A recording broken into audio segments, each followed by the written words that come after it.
The dim glow of neon signs flickered against the evening sky as Terrence pulled his dusty pickup truck into the lot outside Elliott's Taproom, a modest bar just off Highway 74 in North Carolina.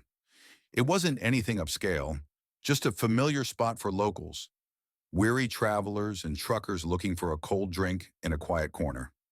Having returned from deployment only a week ago, Terrence wanted nothing more than a brief moment of peace before stepping back into the routine of everyday life. He pushed open the creaky door and stepped inside, met by the buzz of conversation and the steady hum of an old jukebox playing Johnny Cash. His eyes swept the room, regulars at the pool table, a group laughing at the bar, and a few solitary drinkers nursing their beers in silence. He hadn't come here to socialize, just to unwind. Finding a corner table near the back, he settled in, close enough to observe the room but far enough to remain unnoticed. His camouflage uniform blended into the dimly lit space, save for the worn sneakers on his feet, chosen for comfort, not style. Terrence ordered a glass of water, sipping it slowly as his thoughts drifted to home. He could almost taste his mother's cooking, hear the excitement in his niece's voice, memories that had kept him going during the long months away. The sudden bang of the door swinging open shattered his moment of reflection. A group of 6 men strode in, their heavy boots thudding against the wooden floor. Older, clad in leather jackets adorned with patches and insignias marking them as veterans, they laughed loudly, clapping each other on the back as they made their way to the bar. Terrence gave them a brief glance before turning back to his drink, but one of them didn't just glance back.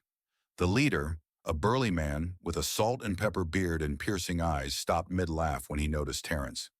Muttering something to his group, he motioned toward him.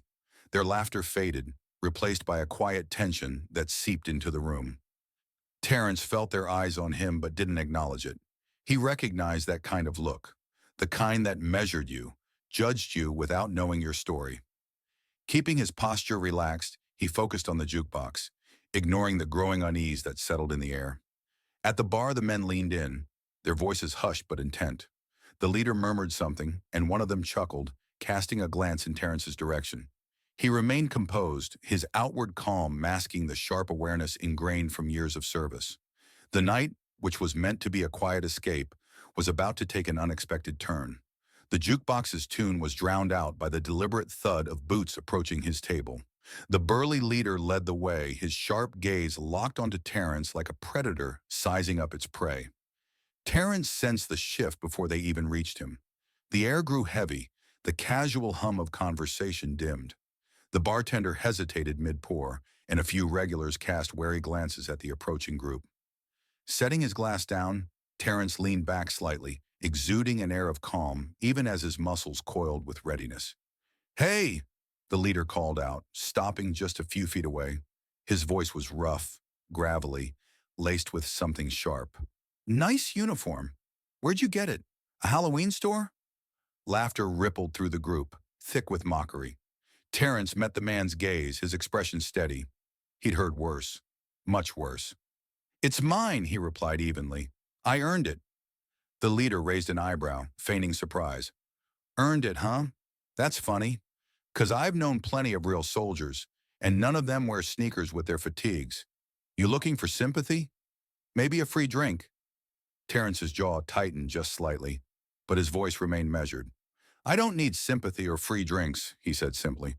"I'm just here to enjoy my—" The leader's lips curled into a smirk as he leaned in closer, his beer-soaked breath invading Terrence's space. "You don't look like a soldier to me," he sneered. "Where's your boots? Your tags? Hell, you probably don't even know how to salute properly." One of the men behind him snickered. "Bet he couldn't even tell us the first thing about basic training." Another chimed in. "Probably never even seen a battlefield in his life." The group erupted into laughter, their voices grating against the low hum of the jukebox. Terrence remained silent, his gaze shifting between the men. He wasn't intimidated, but he also wasn't about to fan the flames. His years in the service had taught him how to pick his battles. Still, something about this encounter gnawed at him, not just their words but their arrogance, their ignorance. "I don't need to prove anything to you," Terrence said finally, his voice calm but firm. The leader, now visibly irritated by Terrence's composure, stepped even closer, his large frame looming over the table. "You think you're some kind of hero?" he taunted. "Walking in here like you belong. I don't think you do." The room seemed to hold its breath. Terrence met the man's gaze, unflinching. "I've served 3 tours overseas," he said, his voice steady but edged with steel, "and I don't need your approval to belong anywhere." For a brief moment, the laughter stopped. The leader hesitated, his bravado wavering under the weight of Terrence's words. But pride wouldn't let him back down. Instead, he scoffed. "Yeah? Prove it. Show us your tags," he demanded. "Otherwise, you're just another liar." Terrence's eyes flicked to the others in the group, noting their uncertain glances. They weren't as sure of their leader's accusations now, but none of them spoke up. He exhaled slowly, resisting the urge to escalate the situation. "I don't owe you proof," he said, "but if you think starting something here is a good idea, I'd suggest you think again." The tension in the room was thick. The bartender's hand hovered near the phone, ready to call for help. Other patrons shifted in their seats, eyes darting between Terrence and the group. Still, the leader didn't back down. Instead, his smirk returned, sharper, meaner. "You've got a smart mouth," he said, his voice slow, deliberate. "Let's see if it's as quick as your fists." The moment stretched tight, ready to snap. Then the leader lunged, his hand reaching for Terrence's collar. His movement was clumsy, fueled by bravado rather than skill, but it was enough to set everything in motion. Terrence didn't think. He reacted. Years of training took over. With a swift, precise movement, he sidestepped the grab, catching the man's wrist in midair. In one fluid motion, he twisted the arm behind the man's back and used his weight to push him forward, pinning him face first against the table's edge. The leader let out a strangled yelp of pain, his arrogance vanishing in an instant. The bar erupted in gasps and murmurs as the other bikers froze, their wide-eyed stares locked on their immobilized leader. For a moment, no one moved. Then Terrence's voice cut through the stunned silence. Low, controlled, carrying an unmistakable authority. "I told you to think twice before starting something," he said, his grip firm but not excessive. Leaning in slightly, he added, "You have no idea who you're messing with."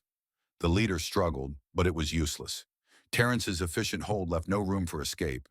From across the room, one of the bikers hesitated before stepping forward, his hands half raised in a weak attempt to intervene. "Hey, man," he stammered. "Let him go. He didn't mean nothing by it." Terrence glanced up, locking eyes with him. "He came at me," he said, his voice steady, unshaken by the chaos. "If you want him free, tell him to calm down first." The bartender, who had been silently watching with the phone in hand, finally spoke. "Maybe it's time for you all to leave," he suggested. "Before this gets worse." Hank, as his buddies called him, wasn't ready to back down completely.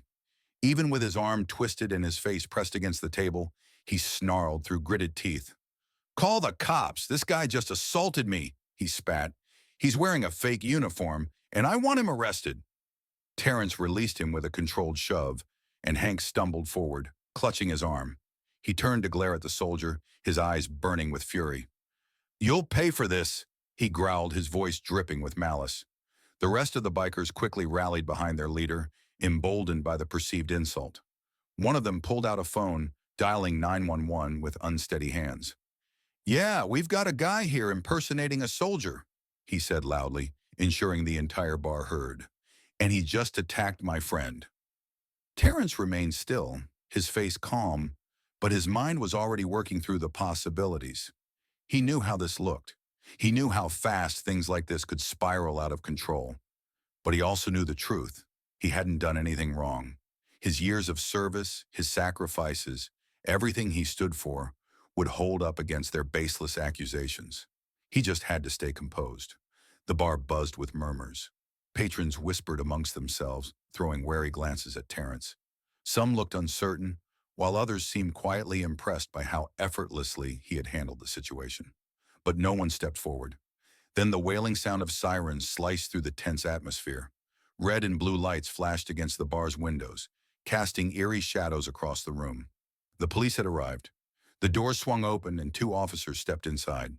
The first was a broad-shouldered man with a close-cropped haircut, his expression unreadable behind mirrored sunglasses. The second was a woman with sharp features and an observant gaze, her presence exuding quiet authority. The room fell silent as all eyes turned to them.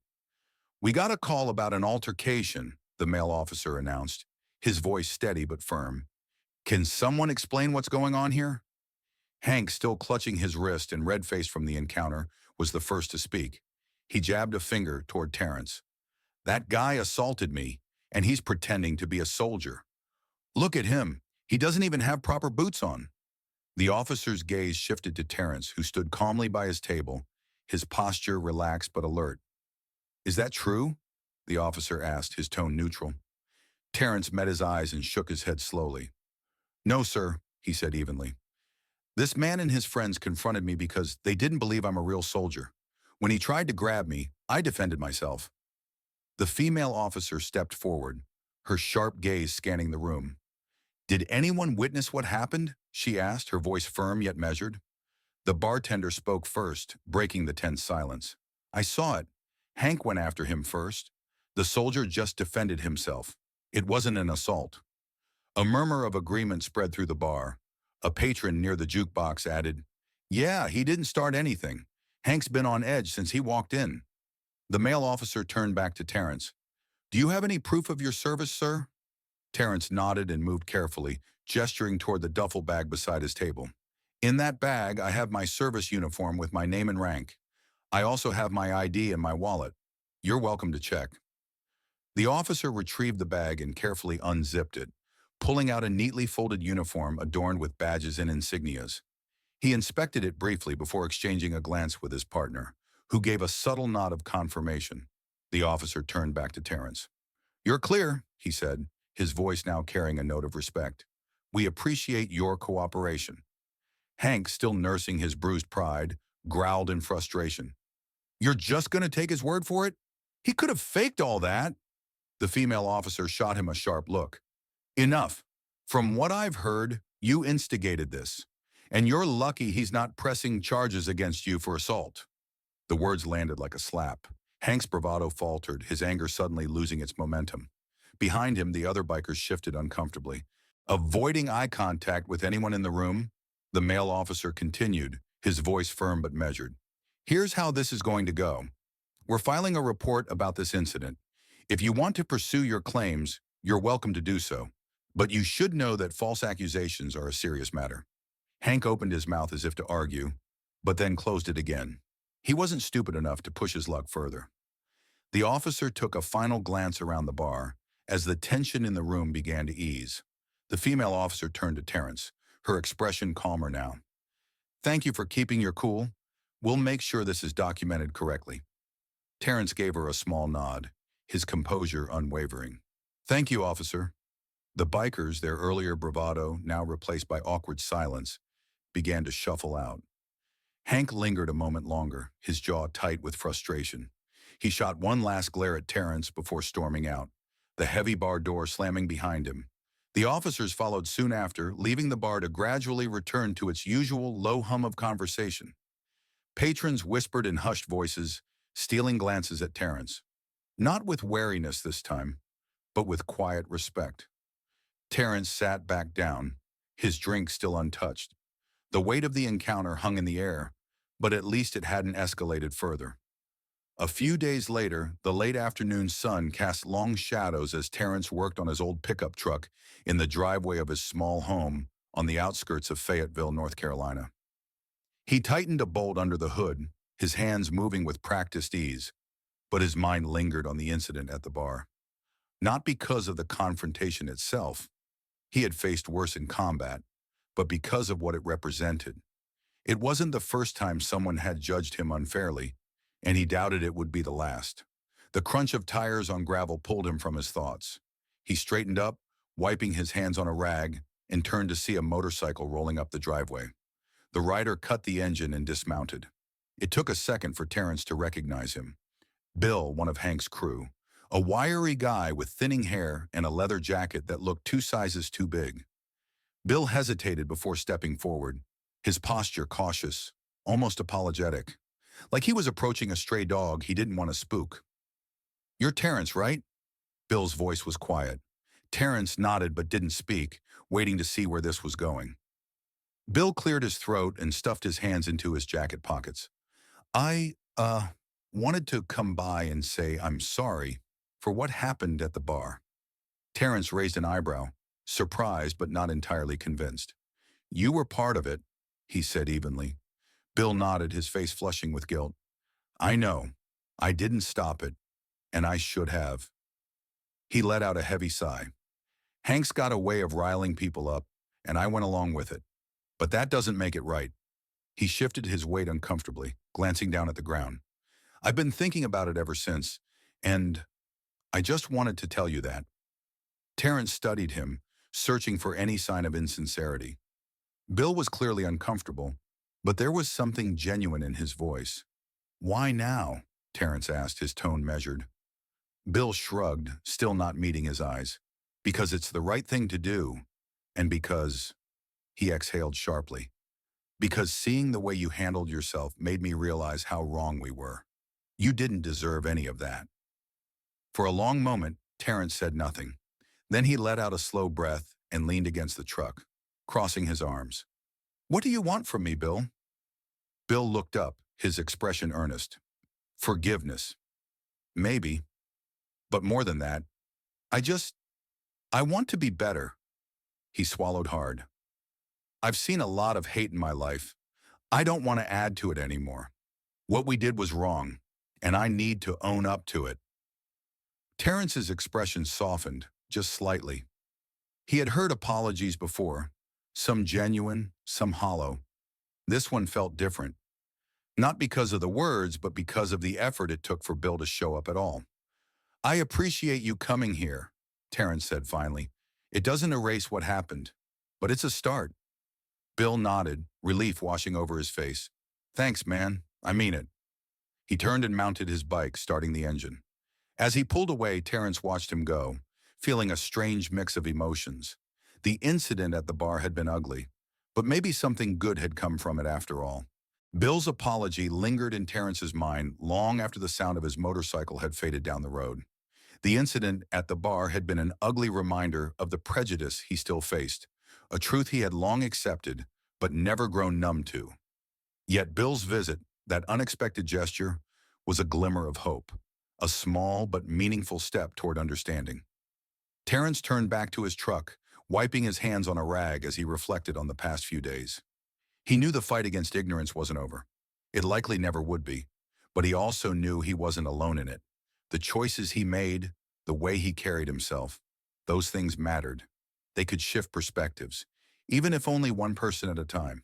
The evening air was calm as he finished his work, the quiet punctuated by the distant hum of cicadas. Terrence took a deep breath, feeling a quiet resolve settle in his chest, not just to keep moving forward, but to face the world with the same strength and integrity that had carried him through his service. Because sometimes the battles weren't fought overseas, sometimes they were fought right here, in bars and homes and hearts. And as far as Terrence was concerned, those battles mattered just as much.